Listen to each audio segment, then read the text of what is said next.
இன்னைக்கு third day. So என்ன lunch back பண்ணணும்னு பார்க்கலாம். இன்றைக்கி வந்து பார்த்திங்கன்னா கொஞ்சமாக ரைஸும் அப்புறம் எக் கறி தான் வந்து பண்ணியிருந்தேன். ஸோ ஸ்நாக்ஸுக்கு வந்து பார்த்திங்கன்னா ப்ரொமோகேனட்டும் பேன் கேக்கும் வந்து பண்ணியிருந்தேன்.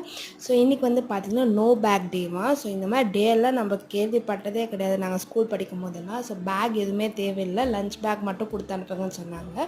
ஸோ இன்றைக்கி என்னோடய ஸ்டைலில் எக் கறி வந்து பார்க்கலாம். சேர்த்து பட்டை, லவங்கம், சோம்பு, கடுகு ஆட் பண்ணிட்டு 2 வெங்காயம் நல்லா வந்து அரைச்சி எடுத்துருக்கேன். அதையும் ஆட் பண்ணி தேவையான அளவுக்கு உப்பு, கருவேப்பிலை வந்து ஆட் பண்ணிடலாம்.